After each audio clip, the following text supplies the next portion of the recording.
সেই রিলেশনের সময় থেকে আপনাদের ভাইয়াকে আমি জুতা কিনে দিতেই পছন্দ করতাম, কারণ আপনাদের ভাইয়া নারী এবং জুতা এই দুইটা জিনিসে দুর্বল। আবার মনে করেন না সব নারী, শুধুমাত্র আমি ছাড়া আর কেউ না।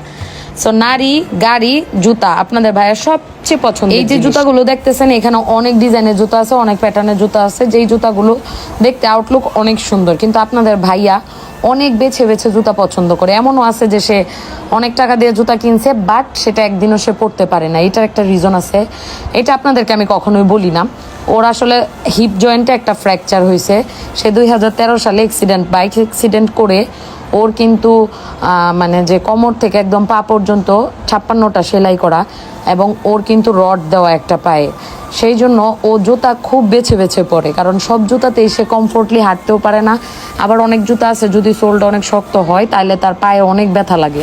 আমি তো আপনাদেরকে মানে হাসির জিনিসই খালি দেখাই, কোনো দুঃখের জিনিস দেখাই না।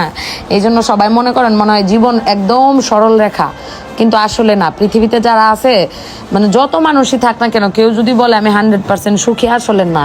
জীবন সরল রেখা না, জীবন একটা বক্ররেখা। আমরা যত দূর পারি চেষ্টা করি জীবনটাকে সরল রেখায় পরিচালিত করার জন্য।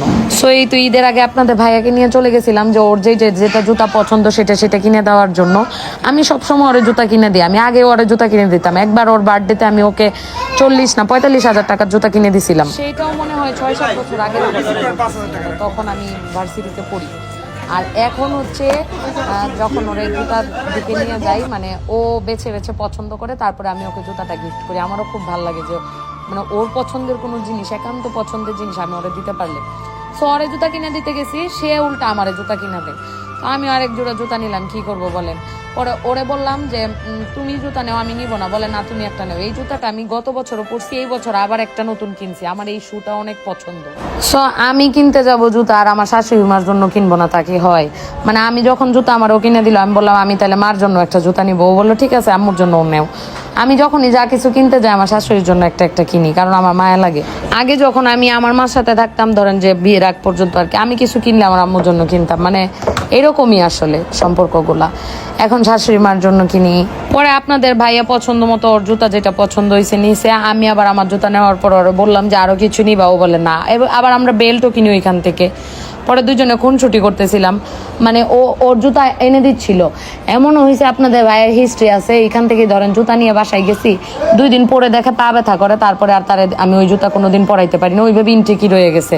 আর ওর যে পায়ের সাইজ সবার লাগে না, 42 সাইজ, মানে অনেক বড় পা। সো কাউরে যে দিয়ে দিব এটারও কোনো অপশান নাই। পরে ওকে 3 জোড়া জুতা কিনে দিলাম ঈদের আগে। তারপরে আমার শ্বশুর আব্বার জন্য নিলাম, মার জন্য নিলাম, আমারে তো একটা কিনে দিল দেখলেন। সো এইভাবেই পরে আমরা ঈদের শপিং করে বাসার দিকে চলে আসছি। আপনাদের ভাইয়ার জন্য এই যে ক্লার্কের এটা কিনছিলাম, মানে ওর খুবই পছন্দ হয় যে জুতা।